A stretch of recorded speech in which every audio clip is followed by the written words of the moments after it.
Hey guys, tonight we're stepping into a world of clanging swords, cold stone keeps, and candlelit halls draped in banners. Picture it now, a wide grassy field at dawn mist curling over the earth, and a lone figure on horseback armor, gleaming posture straight, not a single trace of hesitation in her stance. But wait that's right. You're looking at a warrior who defies the usual medieval story. A woman dressed in steel, trained for combat, respected or feared on the battlefield.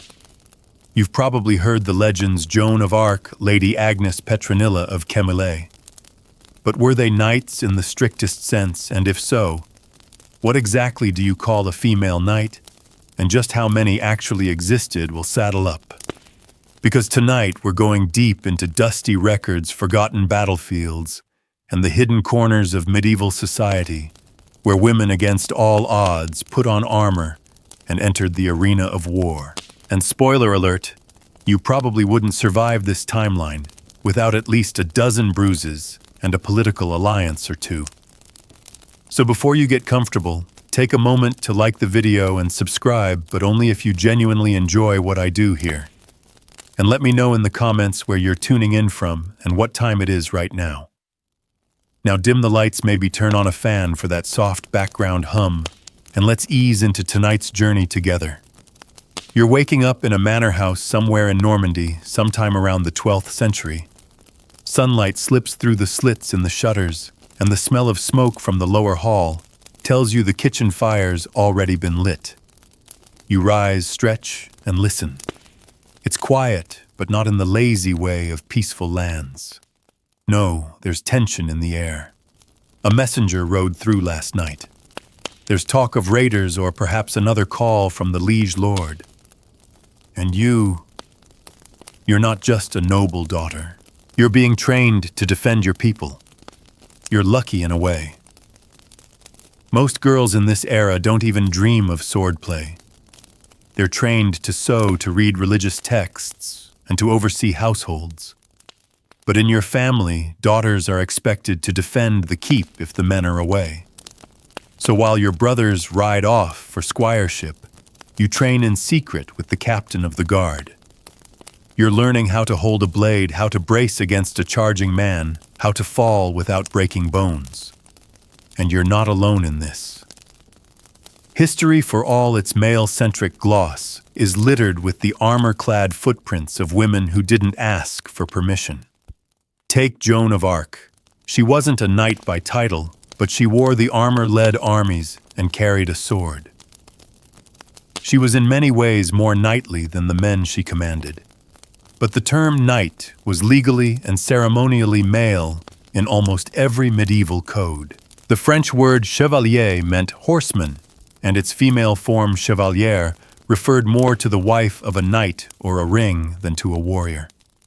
So if a woman fought in armor, trained like a knight, and served a lord, but was never dubbed in the formal ceremony of knighthood, was she a knight? This is where the water's muddy. In England, women could be noble, even militant, but they weren't dubbed knight in the same official way men were. Still, some were trained, and many defended castles. Nicolas de la Haye held Lincoln Castle during siege. Lady Agnes Randolph Black, Agnes, repelled a full-scale attack on Dunbar Castle with tactics as sharp as any commander's. These women were called castellans or chatelaines, titles of rank and responsibility, but they never carried the ceremonial sword or received the accolade of knighthood. But that doesn't stop them from fighting. You're mounting a horse now, your chainmail clinking beneath your surcoat. A banner flaps in the wind, a falcon against a crimson field. Your family's sigil. You carry a small mace lighter than a longsword, better suited to your strength. The squire beside you is wide-eyed. He's never seen a woman ride into a training field in full gear. But no one laughs. Not anymore. You've proven yourself. In parts of the Holy Roman Empire, particularly in German-speaking territories, there are records of noblewomen who oversaw knightly households and even fought in battles. Some were members of military orders like the Order of the Hatchet, founded in Catalonia to honor women who defended their city from Moorish attack in the 12th century. The women were granted privileges equal to knights' exemption from taxes, the right to bear arms and seats at civic feasts.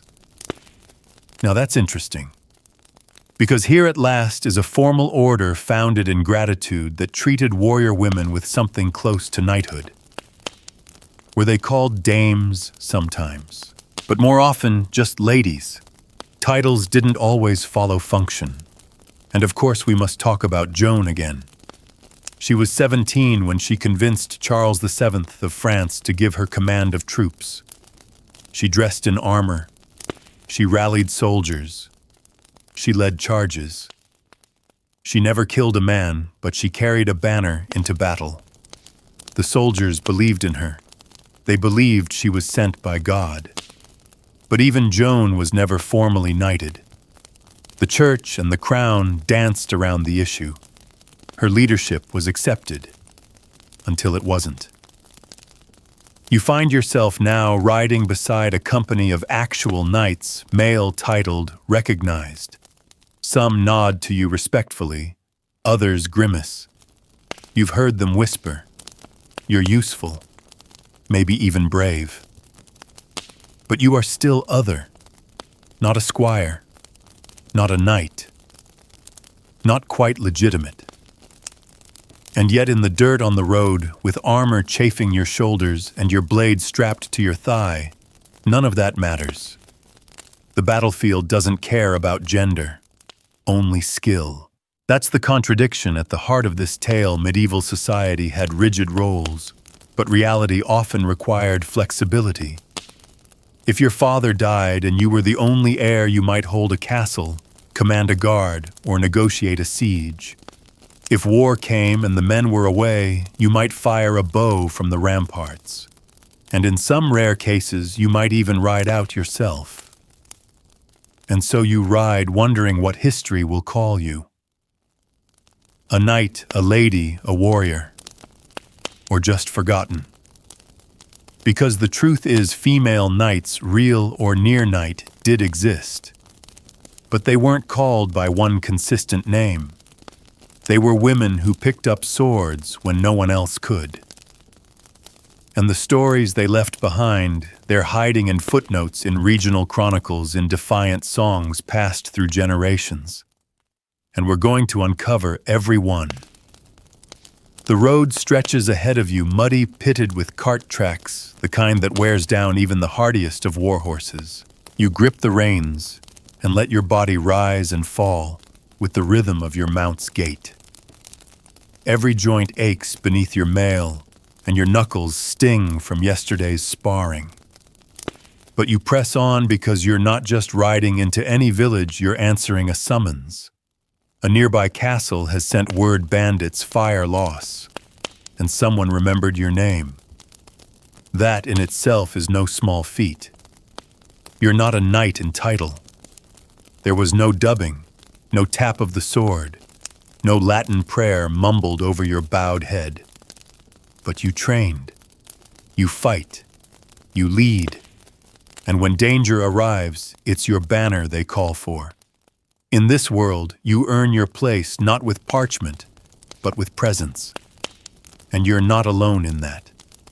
Across medieval Europe, women like you existed quietly, determinedly outside the official roles of chivalric orders. Most never made it into the ballads. But here and there, you'll find them like glints of chainmail half buried in the soil. Take the 12th century noblewoman Matilda of Canossa. She wasn't called a knight, but she commanded armies, negotiated with popes, and held the title of Margravine military governor of Tuscany. She led troops into battle, forged political alliances, and controlled more land than most crowned kings of her time. She wore armor. She rode at the head of columns. The Holy Roman Emperor himself once knelt to her authority. Was she a knight? Numb. She was more than that. But she wasn't called one. Because here's the thing, the word knight came with baggage.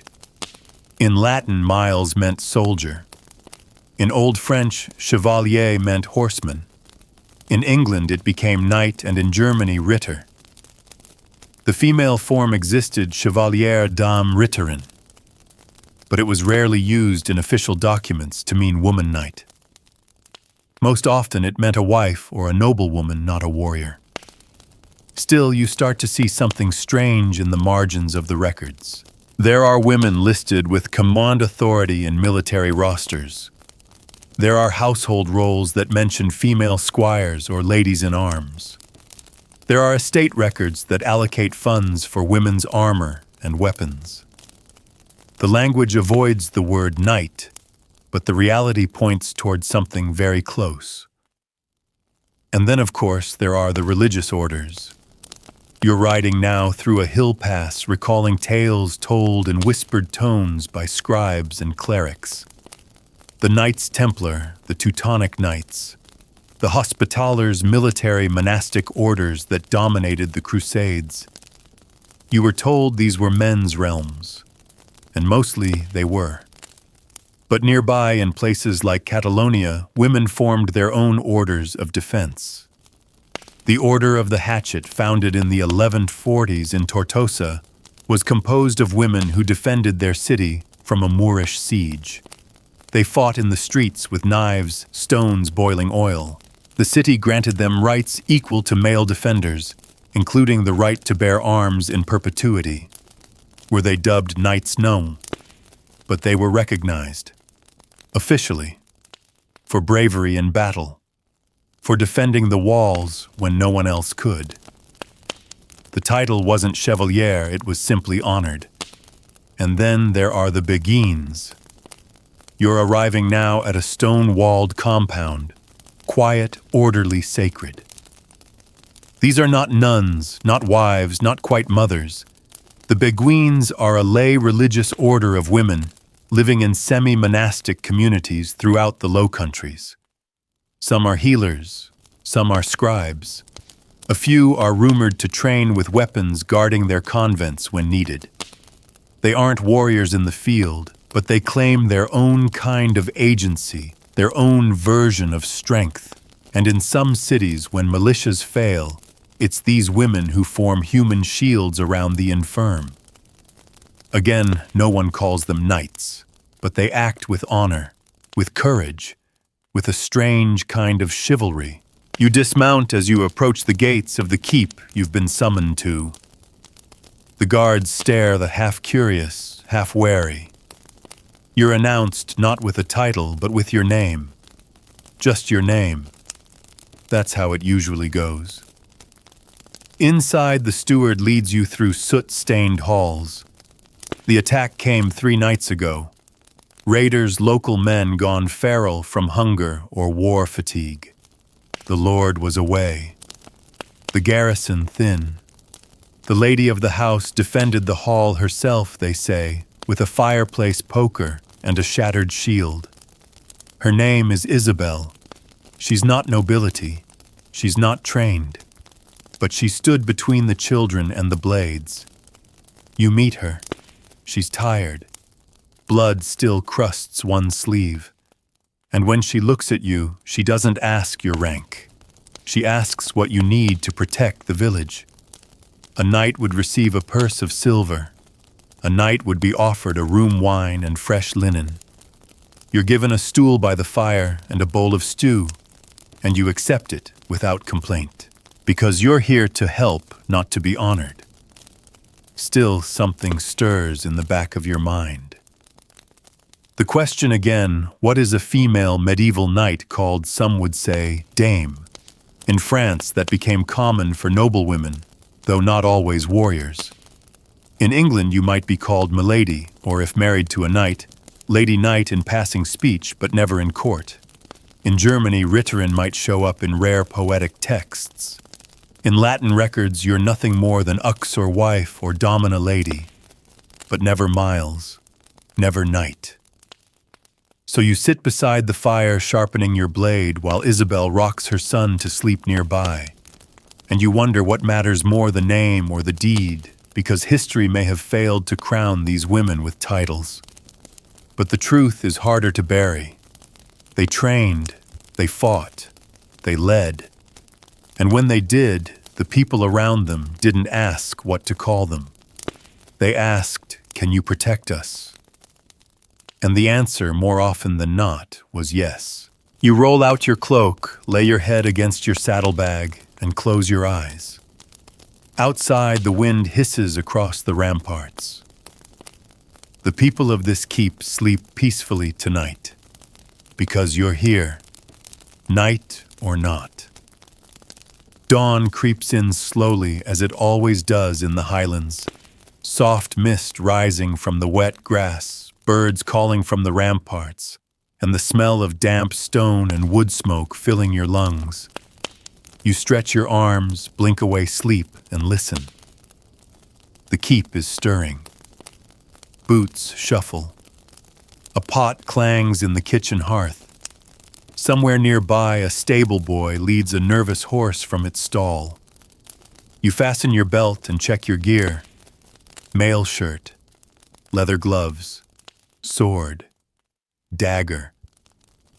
You move through the motions like a ritual, not because someone knighted you and taught you a code, but because life has taught you something harsher. If you're not ready, someone else pays the price.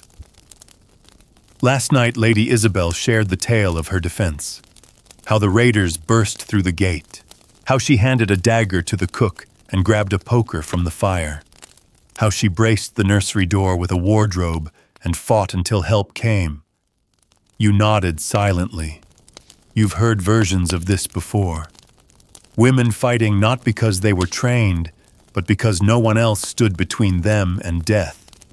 This too is knighthood, at least in spirit. But the question still nags at you. Why didn't more women become knights officially, Paul?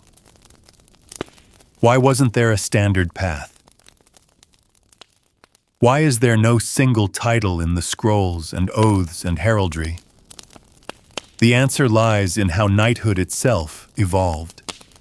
You mount your horse again, riding along a trail that curves toward the coast.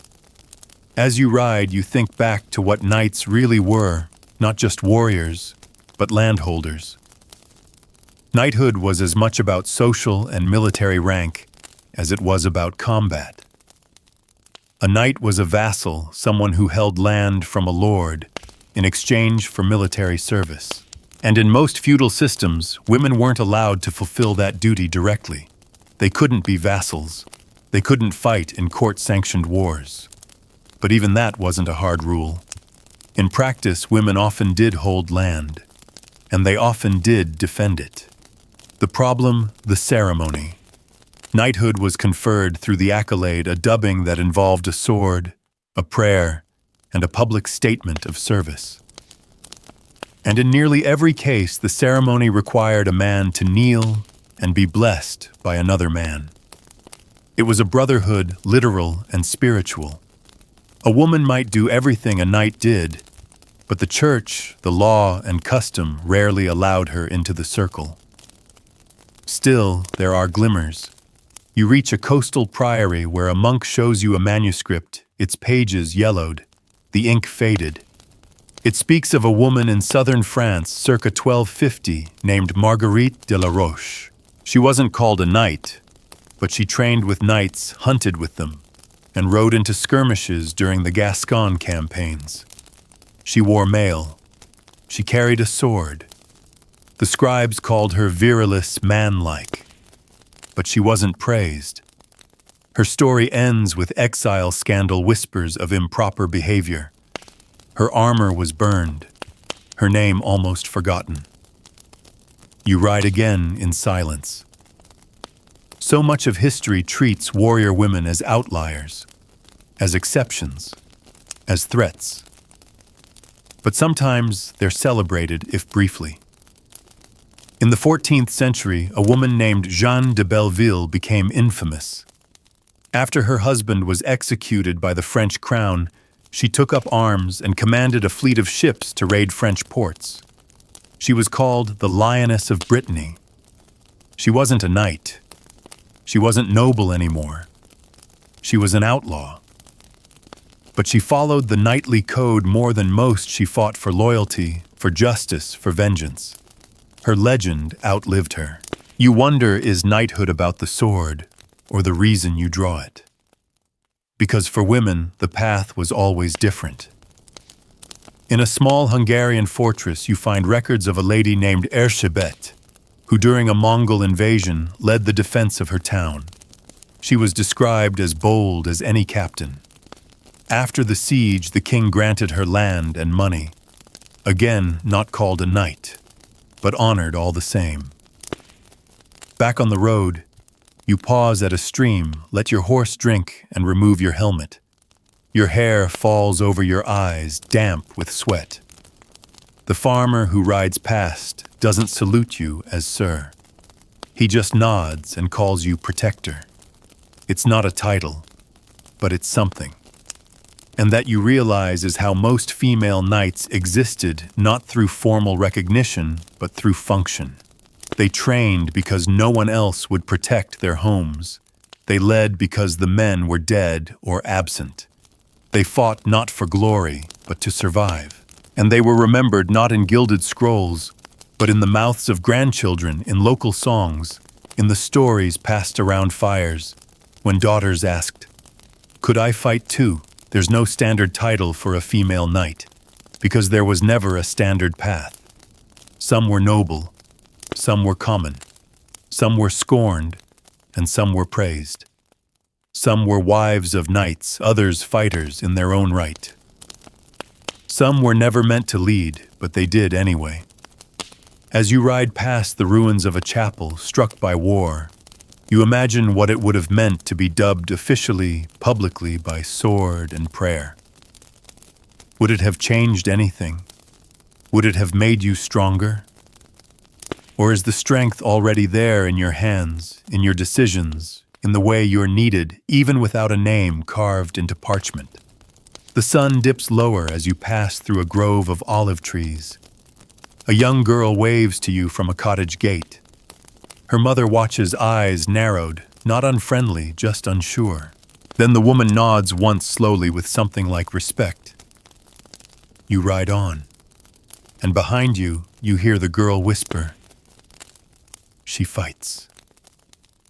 Not she's a knight. Not she's a lady, just she fights. And for now, that's enough. You travel onward, the sea to your left, hills to your right, the wind threading itself through the links of your mail like a whisper. The road bends inland, and soon you're riding beneath ancient oaks that arch above you like a cathedral. Your thoughts drift, as they often do, to the question that always lingers in silence: if a woman does everything a knight does, but the world refuses to give her a name, what do you call her? You think of all the women who led, who fought, who carried the burden of battle without the armor of recognition. Not quite knight, not quite noble. Something in between, something unnamed.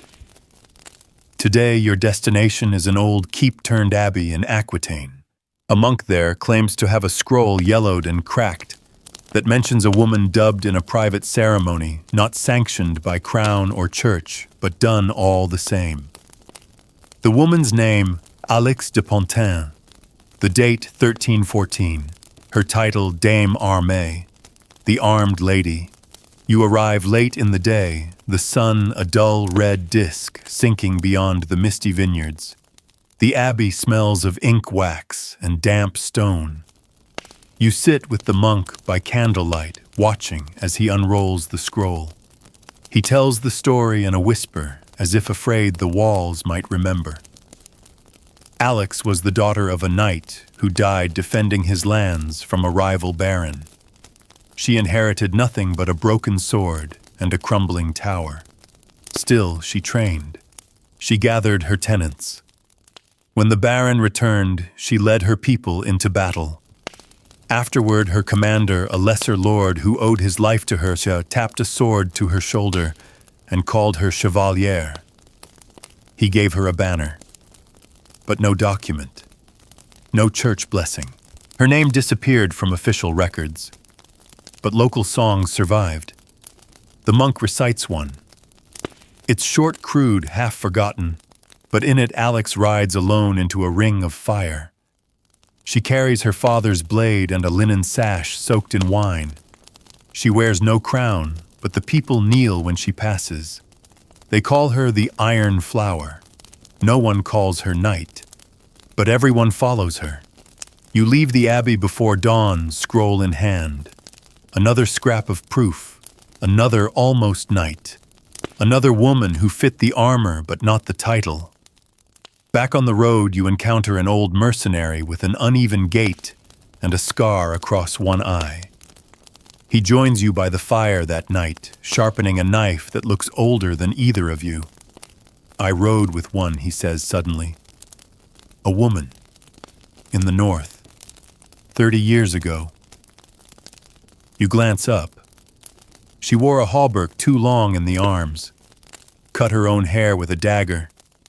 Didn't speak much. But when the fighting started, she held the line longer than any man I ever knew. What was her name, you ask? He shrugs. She never said. We called her Lady Grey. Was she a knight? The mercenary chuckles. She was better. Didn't need a title.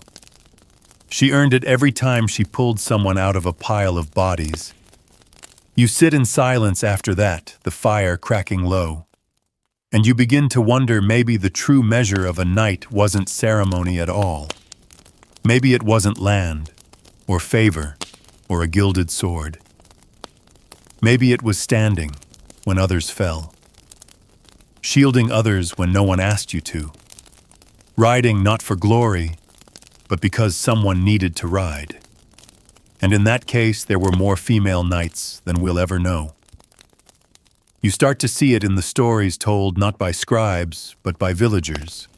In murals, tapestries, family names passed from mother to daughter. A small shield embroidered into a hem. A story whispered at bedtime about the great aunt who held the gate for 3 days and never blinked. You arrive next at a fortified manor in northern Burgundy. The lady of the house greets you in a padded gown, eyes sharp, voice calm. Her name is Dame Céline. Her late husband was a knight, died in the Breton campaigns. She never remarried. Instead, she runs the estate, trains the guards, and still wears armor when bandits threaten the land. She shows you her husband's sword. But next to it hangs her own. A lighter blade built for speed. I trained with him, she says. At first for amusement, then for protection, then for purpose. Did he ever knight you? She smiles. No. But he once said he would have followed me into battle had I been born a man. You look at her hands, scarred, steady, and far more knightly than many men who've taken the vow. Céline tells you a story before you leave, of a woman named Isouria from the Languedoc, who disguised herself as a man to ride with crusaders. No one noticed for months. When she was wounded, they discovered the truth. Her commander, impressed, didn't punish her. He offered her coin to keep fighting. She declined. She said she had made her point. But what was her point, you ask? Céline's eyes gleam. That if knighthood is about loyalty, courage, and skill, then a body doesn't matter. A name doesn't matter. The deed makes the knight. You nod. You've heard this before. But here from her lips it feels like gospel. And so as the moon rises and the horses rest, you stare into the fire and repeat the names to yourself. Alix de Pontin, Lady Grey, Isouria, Dame Céline. None of them ever dubbed, none ever crowned. But each of them in some vital way was knight enough. The days pass and the landscape changes. You ride now through flatlands brushed gold by the late sun, with fields stretching out like quiet seas. Grain sways in the breeze, and shepherds raise their hands in lazy greeting as you pass. Behind you are the stories of women who fought without titles. Ahead, whispers of something rarer, still an actual dubbing. You first hear about it in a village tucked between two crumbling watchtowers. An old woman weaving by the well speaks of a lady knight from the coast. You pause. She nods. They say she was knighted by the queen herself, in secret, with her own sword. You press for more, but she only shrugs. Ask the priest. He keeps old letters, never throws anything away. The priest, bent and dusty as his scrolls, brings you a bundle tied with waxed string. It takes hours, but at last you find it a faded letter written in French, dated 1378. It speaks of a noblewoman, Jeanne de Montfort, who served the Duchess of Brittany. The letter describes her bravery in battle, her loyalty, her defense of a Breton garrison, when the commanding officer fell. And there, in delicate script, a line you read twice. And the lady did kneel before the Duchess, and received the blade upon both shoulders. And all present bore witness, though none wrote it in the book of arms. You close your eyes. It's not proof, not in the eyes of a herald. But it's enough. The Duchess couldn't officially knight anyone. Only a sovereign could. And yet here was a woman recognized, witnessed, blessed with steel. Not symbolic, not poetic. A genuine accolade performed in defiance of custom. You ride on with the letter in your satchel, heart pounding, with something like quiet vindication. Because that's the thing about history, it remembers in layers. The official roles don't always align with the lived truth. Titles get lost. But memory clings to what matters. You come next to a borderland village where the smoke from the hearths smells of peat and pine, and the people eye you with cautious hope. They've been raided twice this season, the guards stretched thin, the roads unsafe. A young woman approaches you, maybe 16, holding a chipped wooden practice sword. "Can you show me how to hold it?" she asks. They laugh when I try. You nod.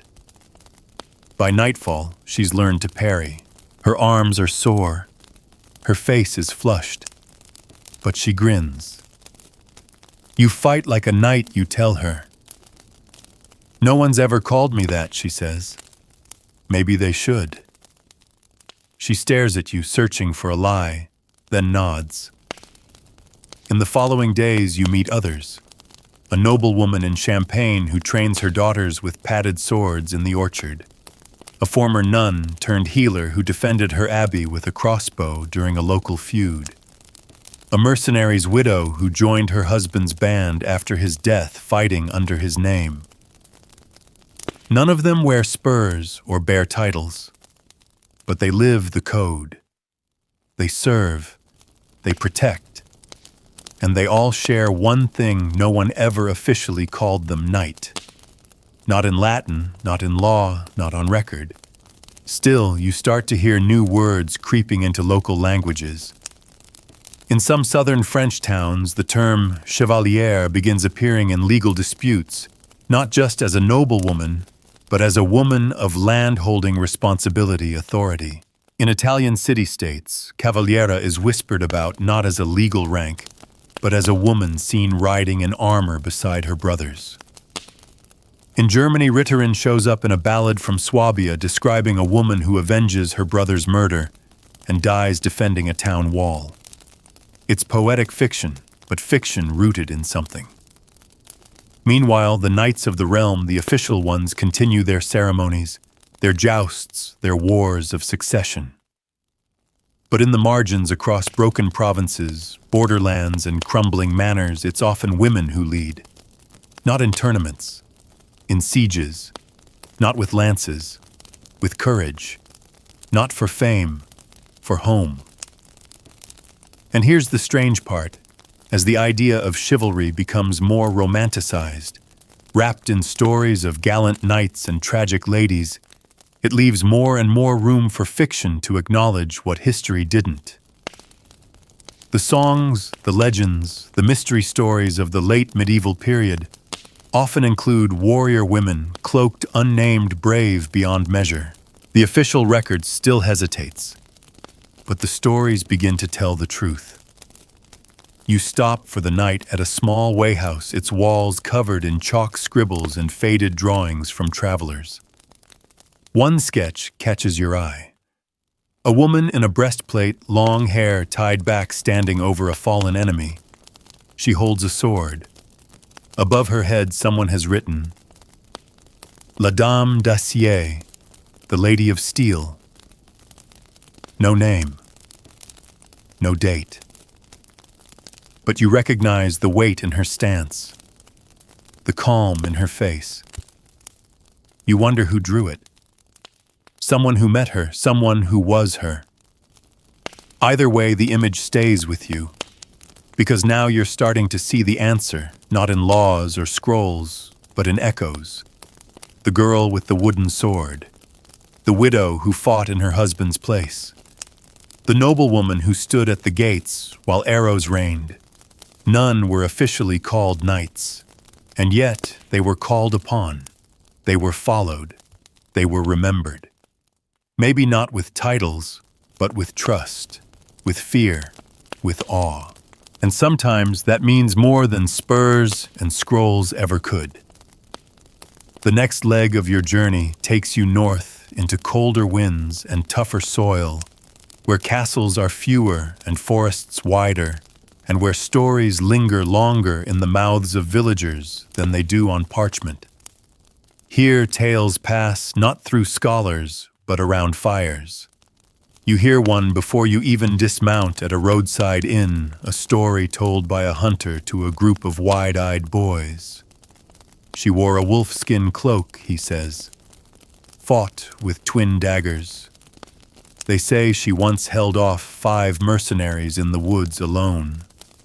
Didn't speak, didn't flinch, just stood her ground like a stone tower. Was she a knight? One of the boys asks. The hunter shakes his head. She was something else. You don't interrupt. You just listen. Because you know that in places like this, stories are records. Embellished, yes, but rooted in truth. They capture what the scribes missed, what didn't fit in the margins of noble chronicles. Later that night, the innkeeper tells you the woman's name was Thyra, and she lived 3 generations ago in a forest keep now overtaken by bramble. Her husband died in a feud, and she defended her land for 20 years, leading her people through 2 famines and a border conflict. She wore armor salvaged from the battlefield, trained the local boys, and buried her dead with rites, she wrote. No priest, no knight, just her. She never bowed to a king, the innkeeper says. But when she spoke, everyone stood straighter. You nod. Another almost night, another function without form. The next morning you follow the path toward her old keep. It's collapsed now, the roof caved in ivy, strangling the walls. But in the overgrowth you find remnants, a rusted horseshoe, a piece of mail embedded in a tree trunk, and carved into the stone near what used to be the gatehouse Thyra stood. That's it. No date, no flourish, just a statement. And somehow that speaks louder than any coat of arms. As you ride onward, you realize something deeper. For centuries, the title of knight wasn't denied to women simply because they couldn't fight or lead it. Was because chivalry itself was crafted to exclude them. It was a system tied to inheritance, male lineage, fealty to lords. A code, yes, but one written for men by men to serve male power structures. But life didn't care much for codes. When danger came, women picked up swords. When leadership faltered, women stepped in. When children cried and walls cracked and the garrison fled, someone had to stay. And sometimes that someone was a woman with grit in her teeth and a knife in her belt. These women weren't dreaming of romance. They weren't waiting to be rescued. They were acting even when no one would write their names. And every time they did, they chipped away at the idea that chivalry had to look a certain way. You find more traces as you travel an old letter in a monastery from a girl named Anika sent to her cousin. In it, she writes of dressing as a man to join the town watch, of standing vigil alone on cold towers, of praying that no one would see through her disguise. The letter ends with a single scrawled line. I think I fight better when they believe I'm him. You sit under a yew tree that night rereading the words by firelight, and you feel the ache of it. Not just the burden of battle, but the burden of hiding in order to be allowed to serve. Because many women didn't ride openly in armor. They passed as men. They wrapped their breasts. They lowered their voices. They bled in secret and loved in silence. And sometimes they died unnamed, their true stories buried beneath the fiction they had to live. Yet the paradox remains, the further you ride, the more you realize that nobody had to call them knights for them to be knights. You begin noticing the symbols etched into corners of old tapestries. A woman holding a sword over a kneeling figure. A small figure on horseback, without a crown, but wearing full mail. These aren't queens. These aren't saints. These are warriors, half lost, half remembered.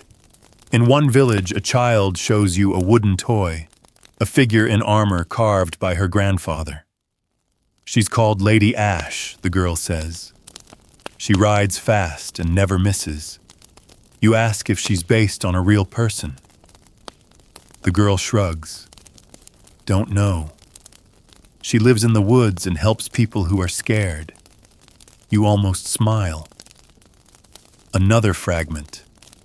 Another name passed down, real or not, embodying what it meant to be a knight, even when the world refused to say it.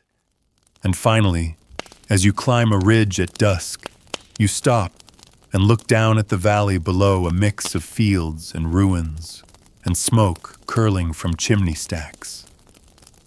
You think of all the names you've heard, the women who were never formally knighted, the ones who bled anyway, led anyway, protected anyway. And you realize that they left behind more than stories. They left behind a standard, not a banner with a sigil, but an idea. That knighthood isn't something you're given. It's something you do. Something you live when no one's watching, when no one will thank you, when the world would rather you stayed quiet, stayed soft, stayed out of the way. And that idea, it's still riding, still speaking through girls with toy swords, through stories told by innkeepers and monks, through carvings in moss-covered stone. The code never included them, but they wrote their own. And in the end, that code might be the truest one of all. By now, your journey has taken you through valleys and across ridges into whispers and among ruins. The pattern has become clear. Again and again you find the same quiet thread. Not in titles, but in actions. Not in recognition, but in repetition. Women who fought, who led, who took up arms, not for glory, but because someone had to. The world didn't always write them down, but the people remembered. Today you head toward a place where the line between legend and truth blurs completely, a windswept island cloaked in sea fog and thorny grass. The villagers call it Caer Rosen Rose Castle, though nothing grows there now. Only the ruins of what might once have been a small fortress or monastery cling to the crag like a memory. The journey is long, the boat ride rough. The locals don't speak of it often, but the name they whisper Seren of the broken shore. The story varies depending on who tells it. Some say Seren was a warrior born of the sea, found as a baby in a shattered boat. Others say she was the daughter of a Welsh lord, disinherited, for refusing to marry, who fled to the island and raised her own militia from those exiled and forgotten. One thing remains consistent: in every version she wore a sword. She led patrols across the coast. She protected the fishing villages from raiders, and she never answered to any man. She was never knighted, one old man tells you in the harbor. But if you asked anyone in those parts, they'd say she was the knight. You disembark as the tide pulls back your boots, sinking into wet sand. The ruins loom above stone bones of a forgotten keep. Inside you find remnants of a chapel, half a wall, a shattered altar, a sun-bleached carving of a woman with a sword pointed downward, the universal pose for peace. You don't find a grave, but you find something else. Scratched deep into the stone floor of the chapel under centuries of moss and grit for those who defended what no one else would. No names, no dates, just an oath. You spend the night on the island wrapped in your cloak beneath the stars, the sound of gulls echoing into the dark. And you wonder how many more like Seren must have existed, women who carved out space for themselves, not in grand courts, but in the liminal places, in marshes, forests, borderlands, where the crown's reach faded and the rules bent under necessity. They weren't anomalies. They were adaptations. Necessity forged them, and memory preserved them. As dawn paints the sky in silver, you think of what it meant to be a knight, not just a warrior, but a servant of justice, of protection. The knight's code, when boiled down to its bones, was about something bigger than ceremony. It was about standing when others ran. It was about duty, often unthanked. And who lived that more than these women back on the mainland? You hear of a new story, this one fresher, still breathing. A girl named Mariette, just 15, who held a bridge against a band of mercenaries with nothing but a spear and the help of her younger brothers. They say she didn't cry, that she fought like a storm. The local baron, impressed, sent her a small purse of silver. She bought grain. You go to see her. She's thin, sunburned eyes, sharp as flint. You ask if she wants to be a knight. I want to sleep without hearing boots in the night, she says. You pause, then offer to teach her how to use a sword properly. She accepts. You stay for 3 days drilling footwork and balance. She's quick, not graceful but efficient, like she's always known her life might depend on being faster, not fancier. On the last day, she gives you a token, just a piece of carved wood with a wolf's head. It's not much, she says, but it means strength where we're from. You tuck it into your satchel beside the letter about Jean de Montfort. Another artifact. Another invisible badge. And as you ride away, you wonder how many more Mariettes are out there building knighthood, not with oaths, but with daily courage. Because perhaps the reason there's no universal term for a female knight is that they were never meant to be one thing. They were lords' daughters and peasants' wives. They were outlaws and caretakers. They were fighters in armor and mothers with boiling pots defending the hearth. Some picked up blades. Others picked up burdens. And all of them in their own way carried the weight of protection on their backs. No single word could capture that. Not chevalier or dame or ritterin, because this role, this knighthood of necessity, wasn't granted. It was lived, earned again and again in silence and shadow, without songs, without scrolls, but with purpose. You press onward, your satchel heavier now with tokens of the unnamed. A coin, a wood carving, a broken clasp. Each one a reminder, no matter what history forgot, they were knights. They just didn't need anyone's permission to be. The rain starts slow, a thin mist clinging to your cloak, as you ride into the uplands of what was once the kingdom of Wessex.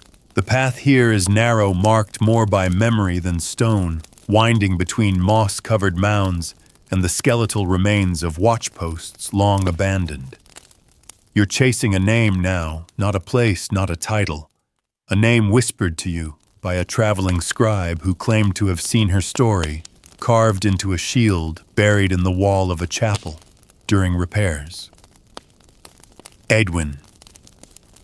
No one could tell you who she was exactly, but the way they said her name, reverent, hesitant, almost protective, hinted at something deeper, something sacred. You reach the chapel by dusk, a squat, weather-bitten building tucked between crags. Inside, there's no priest, no lit candles, just quiet. The wind moans through the gaps in the stonework. But sure enough, in the west wall, half hidden by a patched section of plaster, is the carving a round shield with a flowering hawthorn etched across it, and underneath the name Edwin of the Ash Hill. You run your fingers along the inscription. The lines are weathered but deliberate. Someone carved this to last. There are no scrolls here, no dates. But one thing is clear, Edwin mattered.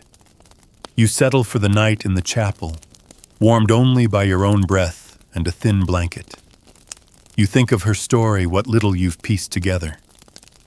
A woman who during a Danish raid gathered the village's children and led them to safety through the woods, doubling back to light the signal fires and sound the horn. When the fighting began, she returned to stand with the last defenders. She wasn't a soldier. She became one. And when the men fell, she led. No one knighted her, but someone remembered. Someone etched her name into stone. Someone believed it mattered. You sleep beneath her memory, the rain tapping against the roof like a slow drum. When dawn arrives, you rise and continue north. The land grows harsher now, more wind than warmth, more stone than soil. You pass farmers repairing walls, widows mending fishing nets, children chasing each other barefoot through puddles. In one village, a boy tugs on your cloak and asks, "Are you one of hers?" Hers. The lady with the white horse, he says. The one who came when the bandits took my uncle's cart. You raise an eyebrow. What was her name? He shrugs. Dunno. She never said. Just rode in, helped him get it back, and left. Another phantom, another protector. The people don't need to know her name. They just know she helped. And maybe that's enough. You think about the way female warriors passed through history, often unrecorded, rarely praised, like ghosts in armor, like myths on horseback. They left behind so few letters, so few seals, so few relics. But they left behind people who remembered how they made them feel safe, brave, seen. That's a different kind of legacy. You stop at a crumbling fortress once known as Carwin's Hold, now just a ring of stones in the grass. There you meet a herbalist named Alara, who tends to the injured and keeps the memory of a woman called Brissan, a healer, who defended the gates alone when the garrison was away. She used boiling water and a kitchen cleaver barricaded the hall and wouldn't let anyone through. After the siege, she trained others. Said bravery wasn't something you were born with, Alara tells you. Said it was a decision, one you made again every morning. Brizen never claimed the word knight, but she lived the spirit of it. And now her name lives on through the people she saved. The funny thing is, as you think back, the men who were officially knighted, the ones whose names line the rolls and shimmer on banners, are starting to blur. Too many Richards, Williams, Rolands. Too many boasting tournaments and distant wars. But the women, you remember each one. Thyra, Serene, Adwin, Brissen. Each story distinct. each one harder to find, but somehow clearer. Because when you dig past the titles, past the ceremony, past the Latin scrolls and gilded family trees, you arrive at something raw, something real. People who didn't fight to be written into history. They fought to protect the people around them. And that protection became history, whether or not the scribes noticed. You come to a town market just as the sun pierces the clouds. Vendors call out prices. Geese wander freely. A girl carries a bucket too large for her frame, wobbling as she walks. She nearly falls, but an older woman catches her, steadies her, and nods once, stern but kind. The girl grins. You ride on unnoticed, but you leave with a strange certainty. If a knight is someone who serves, who defends, who walks the road when others flee, then these women, nameless or not, were the purest knights of all. And though they were rarely dubbed, rarely adorned with holy oil or chanted blessings, they anointed themselves with action.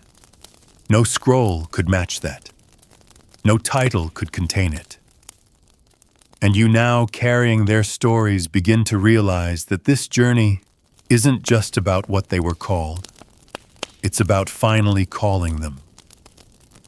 You cross into a colder region now where the fog rarely lifts, and the forests grow denser, thick with pine and shadow. The villages here are sparse, stitched together by winding trails and memory. Even the people speak softly, as if afraid to wake something ancient. But the silence doesn't bother you anymore. You've come to appreciate the quiet because that's where the real stories live. Not shouted from balconies or sung in courts, but passed from breath to breath like sacred embers.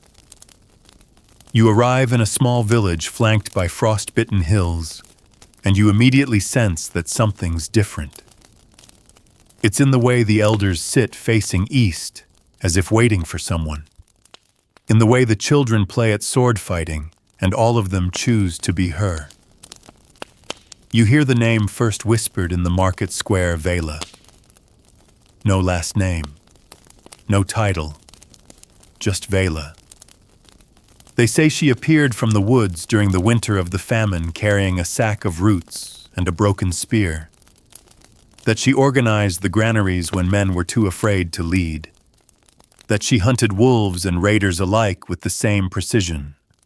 That she taught the children how to track deer and how to spot liars. No one saw her come. No one saw her leave. But they say she always came back. The baker shows you an old tunic with a patch sewn in the shape of an arrowhead, Vela's mark. The weaver shows you a hair comb carved from horn, gifted by Vela to her grandmother. The priest lifts a stone in the chapel's foundation and reveals a circle of soot, remnants of a fire. They say Vela lit on the coldest night when the walls nearly collapsed and spirits were feared to roam. You ask them, was she a knight? They look at each other, puzzled. She didn't kneel to anyone, says the weaver. She didn't need a horse, says the baker. She just knew what to do, says the old priest. And she did it. You nod. You've heard that rhythm before. No ceremony, no spurs, just service, just showing up. And perhaps that's the most knightly trait of all. You spend the evening in the home of a farmer whose mother once rode with Vela, or so she claimed. Over stew, he recounts her stories not with pride, but with a kind of disbelief, like someone still trying to believe that the stars actually fell once. She'd come with these scraps of leather armor, he says, held together with twine and prayer. But the way she moved, you'd think she was wearing plate and silk. And when she spoke, even the worst men listened. Was she ever injured? Often, he says, but she never let it stop her. She told my mother once that pain wasn't a punishment. It was a reminder, a tax for living right. You write that line down. Later, you ask to see the grave. They take you to the edge of the woods, where a stone stands crooked and unmarked. Just a small wooden medallion hangs from a branch above, carved with a rising sun. The only words etched into the stone read, "She didn't wait for permission." You leave a sprig of yew at the base and sit there for a long time, listening to the wind through the trees. And that night, it hits you knighthood. For men was often about recognition, land, letters, legacy. But for these women it was about necessity.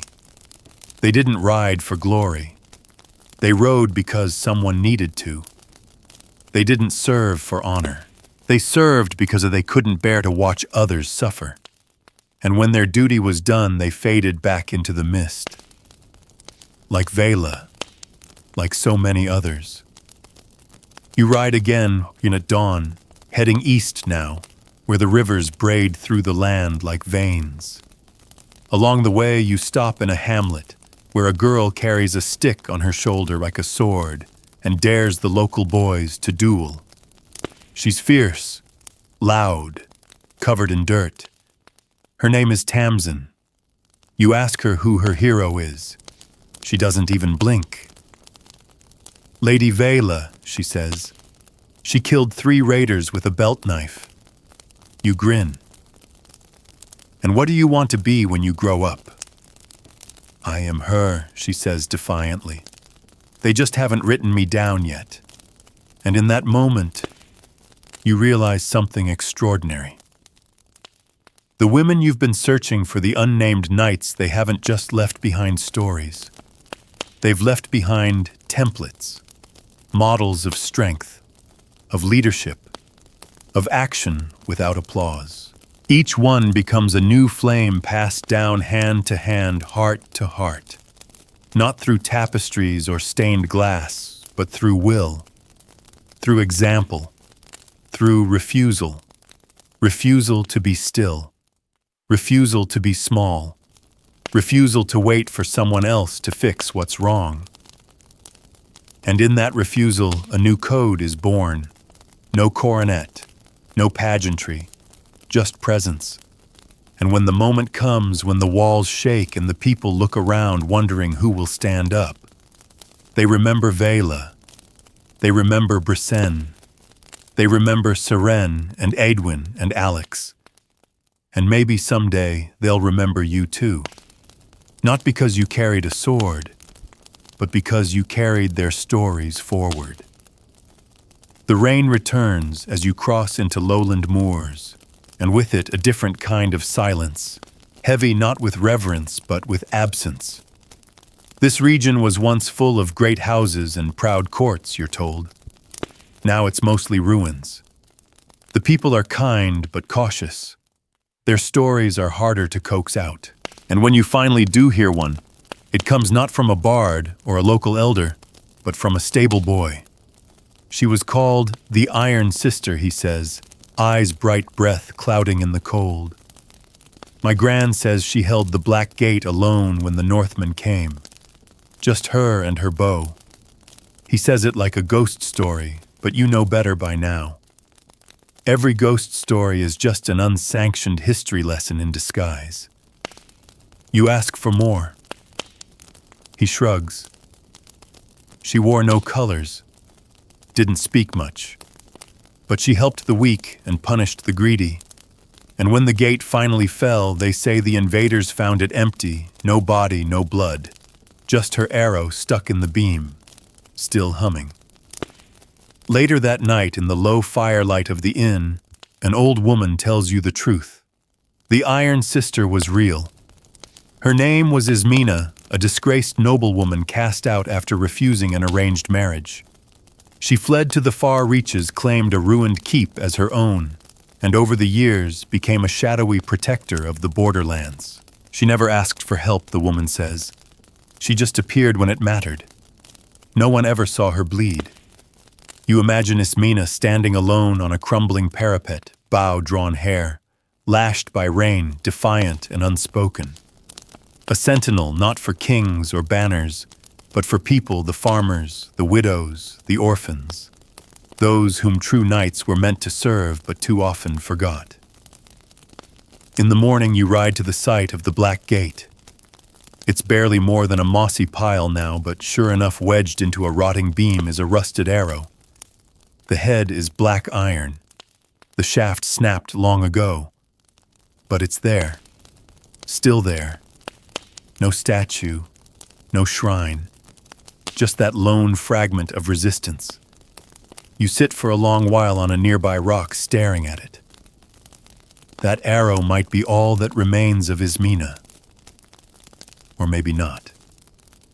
Maybe she is everywhere now, folded into the stories of women who act without command, who defend without permission. You think again about the official nightly process. The dubbing, the kneeling, the blessing, the feast afterward. And then you think of the Iron Sister mud-splattered, half-starved, holding off a raid alone. Tell the truth, who deserves the title more. And that's when something shifts in you. You've been hunting for what to call them. What term might fit? What word might finally include them in the canon of knighthood? But maybe the problem isn't the absence of a word. Maybe it's the failure of language itself. Maybe no single term can carry the weight of what they did. No title, no accolade, no line in a ledger. Because these women existed in defiance of categories. They weren't just knights. They were keepers, warriors, leaders, guardians, healers, survivors. Sometimes they bore arms, sometimes they bore burdens. Always they bore witness to injustice, to need, to the truth of what it meant to stand tall while others ducked. You continue through the valley, your cloak soaked, your breath forming clouds in the cold. But you're warm, somehow warmed by the clarity that's taken root. The further you get from the cities, the scrolls, the institutions, the clearer it becomes. They were always there, and they always knew what they were.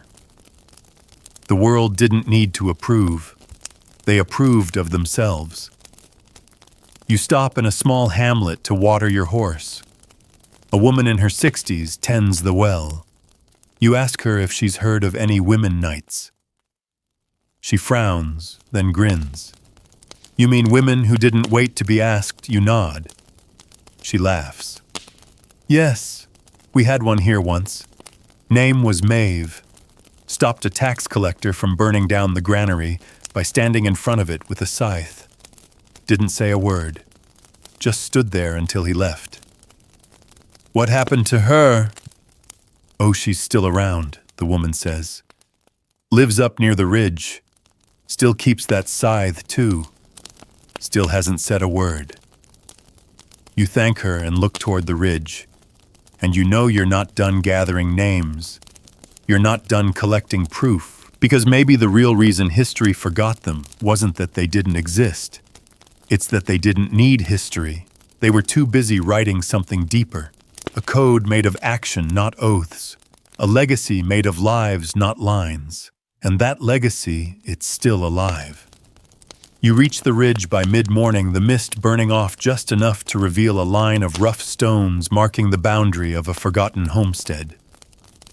Smoke curls gently from a chimney up ahead, and a tall figure moves slowly through the garden, hoe in hand, gray braid down her back.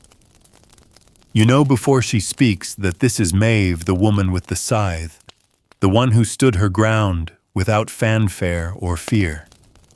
She sees you, nods once, and returns to her work. No questions. No performance. You offer to help stack the kindling near her cottage, and she gestures toward a pile of freshly cut wood. The two of you work in silence for a while. Then, as the sun breaks through the trees and casts shadows over the garden rows, she finally speaks. They didn't write us down, she says. Her voice is low, worn, smooth like river stone. But we remember each other. You pause. She continues.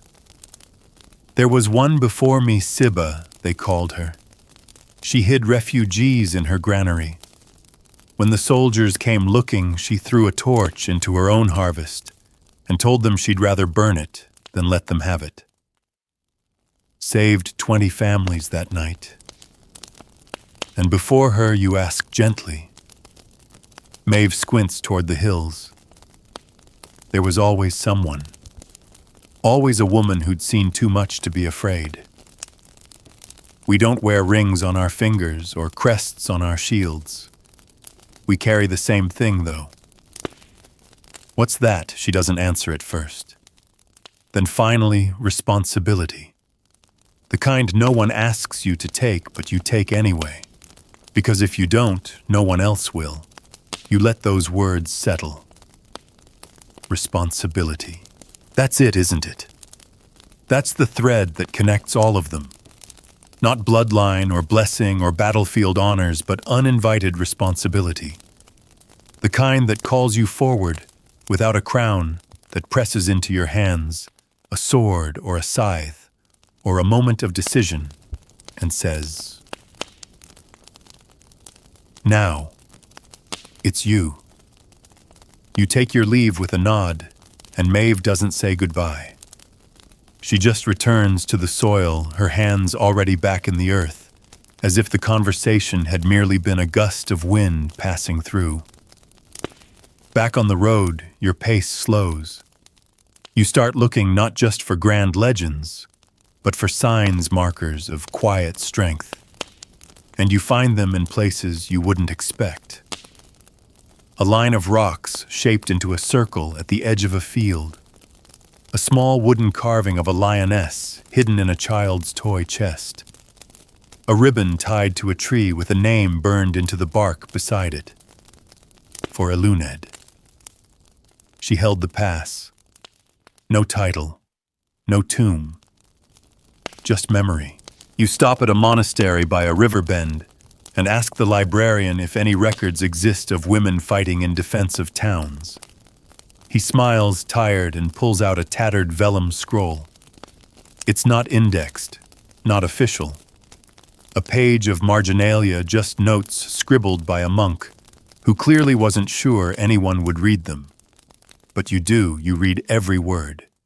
It speaks of a woman named Catherine of Rus, who disguised herself as a traveling minstrel, gained entry into an occupied village, and poisoned the occupying commander's wine. Then, when the guards panicked, she led the villagers in revolt, reclaiming the town with no help from the local lord. The monk ends with, "Some say she was wicked, some say she was a saint. I say she was necessary." You copy the line in your journal, because that's the refrain, isn't it? Not always noble, not always gentle, but necessary. Women like Catherine and Maeve didn't serve ideals, they served moments. They stood in the breach not for glory, but because the alternative was unthinkable. They answered needs no one else would. And in doing so, they redrew the map of what power looked like. And still their names drift along the edges of official history, just out of reach. But that's where you come in. You've become a collector of shadows, a keeper of second-hand truths. Each name you gather becomes a flare against the darkness. Each story a rebuke to the notion that knighthood had only one face, one shape, one gender. You arrive at another way station, an abandoned hall with ivy curling up its pillars and moss swallowing its steps. Inside, you find what looks like a forgotten family altar. There's a brass plate inscribed with a prayer for peace, and beside it, a piece of stained glass depicting a woman holding a broken lance. You kneel, not to worship, but to listen. Because everything here, every scrap, every whisper, every burn mark on the old stones has been telling you the same thing. These women didn't need the word knight. They redefined it. They stretched it beyond the church-sanctioned rituals and courtly love poems. They turned it into a role of action, not ornament, a function, not a fantasy. and they did so invisibly over centuries. Which means you're not just uncovering lost history, you're finishing it, completing the loop. Carving back into the record what was always there but never seen. The stories, the strength, the fire, the code beneath the code. And in doing so, you begin to feel it settle over your own shoulders, not a title, but a charge. To remember, to record, and to make sure no girl ever again has to pick up a sword and wonder if she's alone. You leave the ruins of the hall and travel east, where the forests grow deeper and the hills roll like sleeping giants beneath the sky. The road narrows again, winding past forgotten shrines and wind-beaten stones, each one etched faintly with lichen-covered runes. These aren't places people pass through often anymore. But you're no longer searching for crowds. You're searching for echoes, and here the echoes are strong. In a grove near a stream, you meet a boy gathering firewood. He tells you his grandmother used to ride with a woman named Thea the Pale on account of her white hair and the way she'd disappear into the mist like a spirit. He offers to take you to where Thea was last seen, and you follow through thorny undergrowth and over moss-slick logs until you reach a crumbled watchtower half swallowed by vines. There's nothing grand about it. No statue, no sword in a stone. Just the suggestion of walls and a single unmarked gravestone at the base of an ancient ash tree. The boy kneels beside it reverently. She wasn't from here, he says. No one really knew where she came from.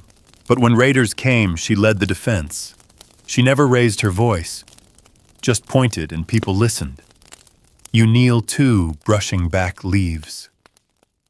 At the foot of the grave, someone has placed a faded ribbon, green, weather-worn, tied in a careful knot.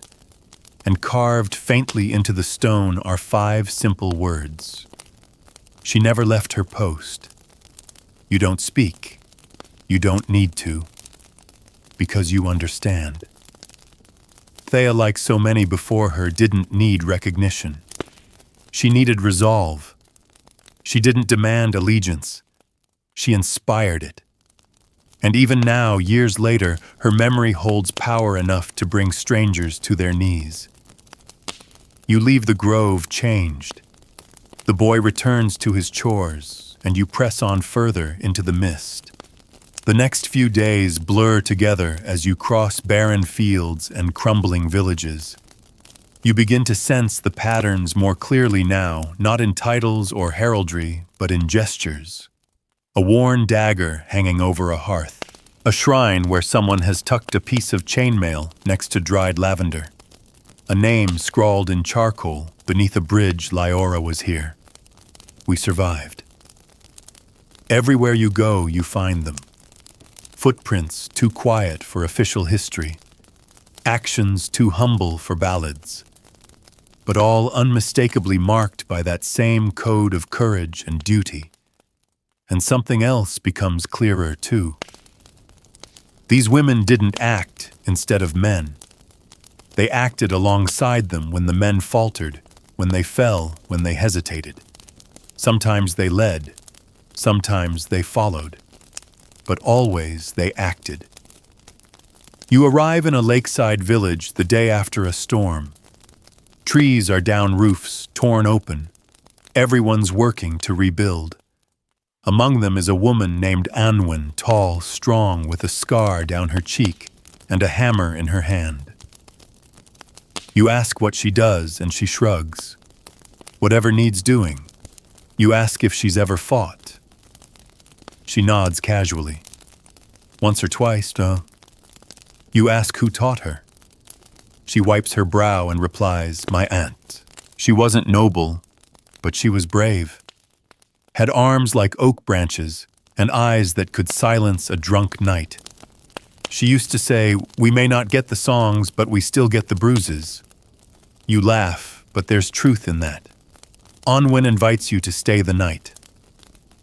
Around the fire, she and the others speak of a tradition kept only in this region. Every equinox they honor the shieldless, a term passed down through generations to describe women who defended their homes, their kin, their land without formal arms or title. They light candles, share names aloud, and pledge to act if ever called again. No hymns, no saints, just stories. And that phrase sticks with you. The shieldless, a term born not of weakness but of presence without protection. A name for those who stood between danger and the innocent with nothing but their will. Women who fought not to be remembered, but because no one else would. The next morning, as you leave, Onwin presses something into your palm. It's a token carved from riverstone smooth gray, etched with a circle pierced by a single line. It's the mark of the shieldless, she says. Not many carry it. Fewer still understand it. You do. You tuck it beside the others, because your satchel isn't full of relics anymore. It's full of proof that women fought, led, sacrificed, protected, endured. Not in fairy tales, in reality. Not because they were called knights, but because they were called necessary. And you ride on heavier than when you began, not with burden, but with a profound sense of purpose. The world may never fully rewrite its history books, but in the quiet, in the travel-worn corners of the earth, the truth still echoes, soft, steady, unforgettable. You leave the lakeside with a strange lightness in your chest, as if the stone from Onwin hasn't added weight, but lifted it. The further you travel, the less you search for the official trail. You're no longer chasing scrolls or documents or cathedral plaques. Instead, you follow intonation, how a name is spoken, the way a silence lingers after a story is told. These are your maps, now subtle, emotional, and just as precise. The path cuts through heather and past standing stones older than kingdoms. Here the past isn't buried, it breathes. And in the farthest reaches of the coast, you meet someone who is neither warrior nor historian, but who may carry more knowledge than both. She is called Darren, and she keeps bees. Her cottage is weather-beaten, tucked between cliffs and thornbush. Bees hum lazily around her hives, and the sea thrashes far below. She invites you in without question, pours tea made from wild herbs, and listens carefully when you explain what you're searching for. When you finish, she nods once and disappears into a back room. When she returns, she's holding a velvet pouch. From it, she removes a brooch iron and dull-shaped like a curled hawk's wing. The pin is bent. The edges are worn smooth. This belonged to Lady Moraine, my grandmother's mother, Darren says.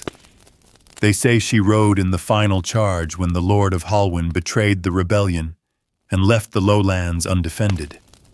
She wasn't trained. She wasn't chosen. She just rode. You ask if Moraine was a knight. Darren laughs softly. No. She was a weaver, but she knew the land better than any soldier. She led them through the fog around the cliffs and back again. After the war, she returned to her loom, never spoke of it, just kept weaving. You turn the brooch over in your hand, marveling at its simplicity. There's no inscription, no gem, but it radiates meaning, not because of what it is, but because of what it was part of. And you realize something powerful. Each of these women, Thea Moran, Vela Brisson, and they weren't just anomalies. They were part of an unspoken network. Generations of resilience. A quiet resistance stretching from cottage to fortress, from battlefield to bread oven. They passed skills hand to hand, how to aim a bow, how to ride bareback, how to recognize a lie before it's spoken. They taught not in lectures, but in moments. And through it all, they built something more enduring than any scroll, a lineage of action. One without bloodlines, without coats of arms. A code of behavior carried in gestures, decisions, and scars. You ride to a larger town, next one that prides itself on its knightly lineage. Banners flap above stone towers. Statues of armored men line the town square. Inside the local archive, you ask the keeper if any women were ever knighted here. He scoffs. A few under duress, mostly honorary. No real standing. You press. What about in war? When there was no time for ritual, he frowns. Well, there was one. Calla the Red led the defense of the Eastern Gate during the siege of Warren, but she wasn't formally a knight. She just took command when the captain fell. And afterward she disappeared, refused rewards, said she didn't need a title to know what she was. You smile. That sounds about right. The clerk lets you view an old sketch of her. It's faint charcoal on vellum, but you recognize the posture. Not proud, not pompous, just present. Her stance says, I will do what's needed. Nothing more. Nothing less. You leave the archive and walk through the square again. All the statues, all the plaques, they suddenly feel hollow. Celebrations of ceremony, not substance. But out here in the alleyways and quiet gardens, you know the real monuments stand. A carved hawk's wing, a cracked scythe, a name murmured by a child in play. These are the true legacies, and for the first time you feel the shape of your journey narrowing not toward a climax, but toward a revelation. That the answer was never in what these women were called. The answer is in how they lived, and how centuries later, the lives they saved are still saving their stories. Because every person who remembers a name, who passes on a tale, who ties a ribbon, who etches a stone becomes a squire of memory, a carrier of the flame. And now that's you. You are no longer just gathering history. You are extending it. Each step forward is not an end. It's a hand reaching backward to lift another forgotten night into the light. You leave the stone city behind its banners fluttering in the wind like hollow echoes. The road east winds through golden fields and quiet marshland, and though the land feels gentle, the air is different, almost expectant, as if it's been waiting for you, waiting for someone to finally name what's long been hidden in plain sight. You stop in a small village near the marsh, just as the sun dips below the horizon. A group of women are gathering at a fire pit in the center of the square. They aren't celebrating a festival or a harvest. They're sharing stories. One by one, they speak of the women in their families who stood up, stepped in, fought back, or simply endured. She chased off the tax man with a broom. She broke the well stone to keep the soldiers from poisoning it. She buried the silver and never told her own husband. Not a single one of them says the word knight. But you don't need them to, because you hear the rhythm again, the cadence of resistance, the steady beat of action without applause. You ask if they've heard of Surreal of Corwin. The name makes one of the older women blink. She pulls a pendant from under her tunic, worn brass, shaped like an acorn. She was my aunt, she says. They said she killed 3 mercenaries with a garden hoe. Didn't wait for orders. Just saw what had to be done and did it. You ask if Surreal ever spoke about it. She said it wasn't heroism. It was housekeeping. She just kept the house from burning down. That's all. You write that down, because you know it's not just a metaphor. It's a mission statement. That night you lay beneath the stars, with a blanket pulled tight and a fire burning low, and you realize something that feels more like a confirmation than a discovery. These women, these unnamed defenders, these unknighted knights, they never needed the pageantry, the dubbing, the sword taps and blessings, because their knighthood wasn't conferred. It was earned again and again in mud and blood and silence, and the silence was part of it. Because in a world built to forget them, they chose to remember each other. In lullabies, in recipes passed down, in gestures so small they'd vanish in a scroll, but roar like thunder in a memory. You visit a convent a few miles inland. The nuns are hospitable but reserved, their walls lined with modest icons and weathered books. One of them, Sister Lena, takes an interest in your journey. You tell her what you're collecting, and she grows quiet. Then she brings you to a small alcove behind the chapel.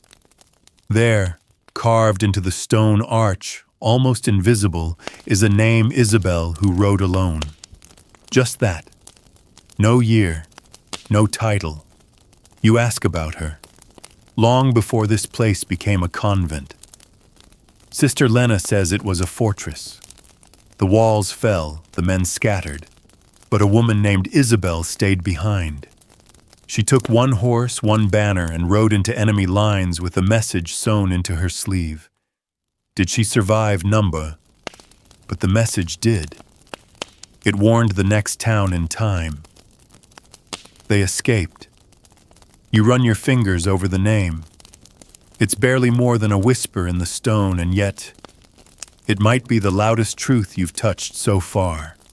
Because for all the official talk of knights and nobility and valor, what you've found in these quiet places is something more enduring, something harder, something purer. Service without condition, courage without audience, legacy without inscription. You ask Sister Lena why the name was carved in a hidden place. She smiles. Because the sisters who founded this place knew the world wasn't ready to honor her. So they honored her in their own way. And every novice who passes through here has to run her fingers over that stone. She guides your hand to the groove. Now you have two. That night you dream of all the names you've collected. Not as footnotes, but as stars in a dark sky. Glowing, interlinked, forming constellations no one ever mapped, but that were always there, shining behind the noise of sanctioned history. And in that dream, you understand something final.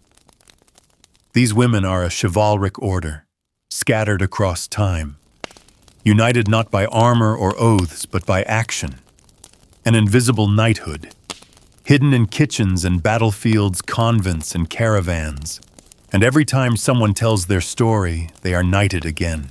So you rise just before dawn and walk beneath the fading stars, your satchel full of tokens, your journal full of truths. You don't need the scrolls anymore, because you are one now.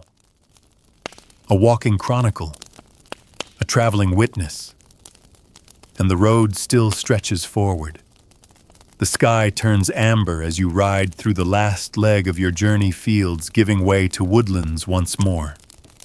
It feels like the land itself is closing in around you, not to trap you, but to cradle you as if it too recognizes the weight of what you now carry. The path narrows, then splits, and you follow the steeper incline without hesitation. You're no longer chasing legends. You're following a trail you've come to know by instinct. You arrive at an old stone crossing, half bridge, half shrine. It spans a narrow ravine, and carved into the supporting stones are faint symbols, birds, arrows, hands. No names, no inscriptions, just marks laid carefully, deliberately, as if made by people who had nothing left to give but a sign that they had been here. You cross slowly, reverently, boots echoing against the worn stone. At the midpoint, you stop and place your hand on the carved handprint left by someone long forgotten. You close your eyes. You imagine her not a princess, not a queen, not a knight in shining armor, but a woman with grit in her teeth and windburn on her face, watching from the tree line, ready to act if needed. She doesn't wait for a trumpet or a charge. She waits for need. And then she moves. Down the slope, you come to a ruin known locally as the Quiet Keep. No one guards it. No one maintains it. Yet when you step through its vine-curtained entrance, the silence is sacred. Not empty-held.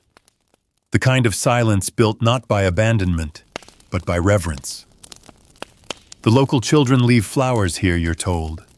Sometimes notes, sometimes coins. Not because anyone told them to, but because their mothers and their grandmothers did the same.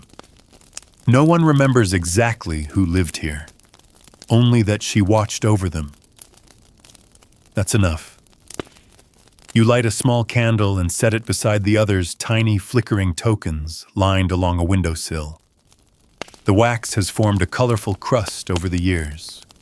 Red, blue, yellow, a rainbow of quiet remembrance. You sit for a while writing names in your journal. Some you've heard directly. Others you've only glimpsed through symbols, through legends, through the things left behind. You write them all. Not to finish anything, but to continue it.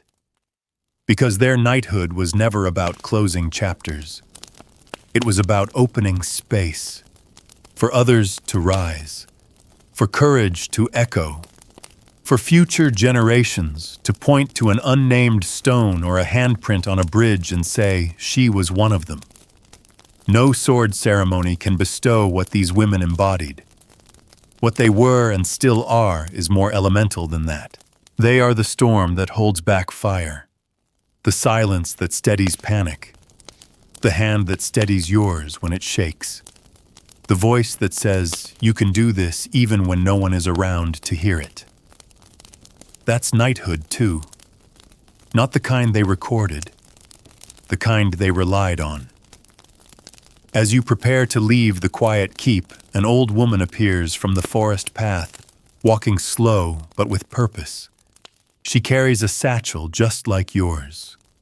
When you meet her eyes, you recognize something immediate. She's been walking a path like yours, gathering names, holding stories. She nods in silent greeting and joins you on the bench. Neither of you needs to speak, because both of you know the same truth. The women who bore the world on their backs don't need a word to define them, but they deserve one. And maybe that word isn't knight. Maybe it's something older, truer, quieter. Maybe it's this keeper. The keeper of peace when violence is easier. The keeper of memory when erasure is expected.